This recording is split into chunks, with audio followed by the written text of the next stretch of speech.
Good morning, Eagles View Academy students. It's Friday. We have made it through the week. You've got one more day before the weekend. And for me, at least from my class, hopefully it's not going to be too stressful of a day.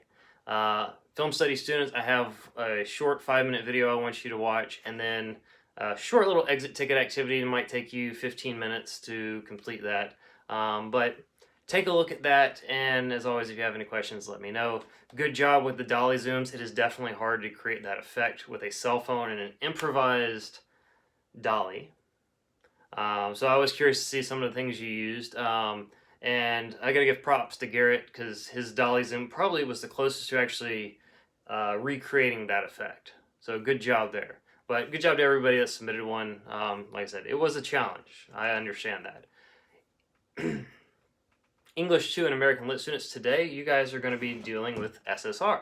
So I asked you on Monday or Tuesday to think about what book you'd like to read, and I gave you some parameters as to what it is.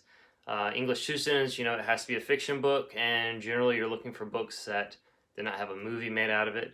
American literature students, you guys do have the option of reading nonfiction as well, but same caveat about if it's a movie book, you will not get credit for every single page, even though you do have to finish the book. There are a few English 2 students that have already accumulated 250 pages for this quarter from rollover from the past quarters. And for you guys, I still expect you to read during this time, but you do have the option to read fiction or nonfiction because you've technically completed your fourth quarter book check. So the reading still has benefits, that's why I want you to do it, but you can read whatever you like. One note on SSR, one great thing about online classes when it comes to reading SSR, and we couldn't do this on campus, but because you're in your own home, is if you have access to an audiobook, because some people are more auditory learners than visual learners, then you have the capabilities to play and listen to the book, and if that helps you comprehend the plot better, by all means do that. Now there is one catch to that, just one catch. The reason we do SSR is by looking at other people's writing, and preferably writing of other people that you actually are interested in reading. That helps you become better writers because you see how other people do it. A lot of my writing style is kind of based on a combination of C.S. Lewis and the Apostle Paul, because they're two people I read a lot, and I've seen how they structure arguments and ideas, and it's influenced my own writing.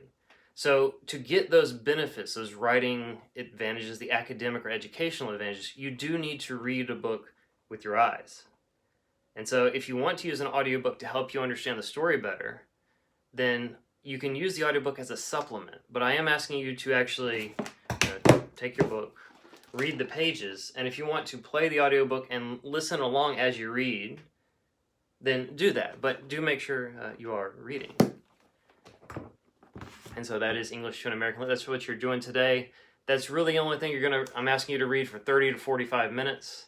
I'm not going to have you record yourself for anything like that. So it's kind of on an honor system thing. But after you get done reading for 30 to 45 minutes, I do have a short exit ticket activity based off what you read that will help me assess your reading later on in the quarter. So make sure you complete that. That's how I'll check your attendance and your activity for today. That being said, again, good job everybody this week getting work in, making the most of our complicated situation. Everything's been going pretty well. We've dealt with technical glitches. There are two things I kind of have to sigh about.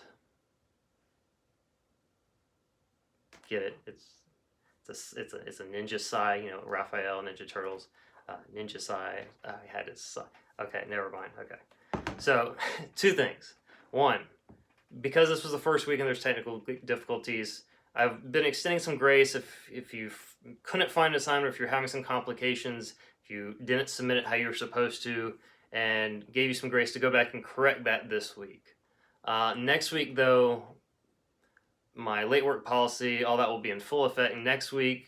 Now that the tech has kind of been dealt with, I do expect you to follow all the other guidelines. So complete sentences, if you don't write an incomplete sentence, you're not going to get credit for that answer. So really make sure they are complete sentences. The second thing, because we're dealing so much stuff through this online method of education, I get emails.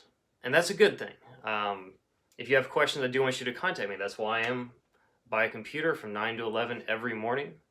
It won't be tomorrow or Sunday, obviously, but Monday through Friday, you can find me 9 to 11, and I can answer your questions as quickly as you can send them, and I can read them and think of how I'm going to reply to them. But since we're communicating with email, make sure you're using proper email etiquette. Put a subject line in the email. Make sure you're using punctuation and grammar. I got a couple emails where it was like 4 or 5 sentences without a period or comma amongst all those words. I've got my name lowercase. Remember, proper names, capitalize the first letter.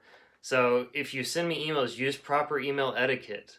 Otherwise, I am not going to read the emails because, guys, you're teenagers, you know better. Proper sentences, good email etiquette. If you send me something that's atrociously, and it looks like a 5th grader or something, send it to me. I will politely send it back to you and say, you got to fix this first. Okay, so good grammar, guys. Okay, that's pretty much it. Like I said, it's a few little things we are adapting, but got to keep good standards, guys, you know, preparing for life. And the other thing about the email, even if you have no intention of going to college, some people do, some people don't, and that's really okay. Not everybody needs to go to college. Some professions are actually very successful without taking the college route, but getting education through some other way. But regardless of what you do, whether you're a college professor, whether you go to be a preacher, whether you go to be an engineer, or whether you go to be a plumber, a mechanic, a game warden, police officer, whatever, one thing that pretty much every job has in common, you send and receive emails. And so if you're a small business owner trying to contact a client and your email looks like it was written by a 5th grader, that's going to hurt your business. So emails are definitely something that you will have practical use for in life, so make sure you do a good job when you have a question. Okay? Alright, that's my rant for today. Have a good weekend. Enjoy your SSR. I'm going to try and get in some reading myself as we go through this time. Stay safe during the coronavirus situation. And we'll try and figure out what's going on with the live stream issues. Maybe we'll do a Zoom if we need to have some conversation. But in the meantime, enjoy your SSR. Have a good weekend. This is Mr. Thurn signing off. Yeah, okay. I'm done with the side puns. All right. See y'all later.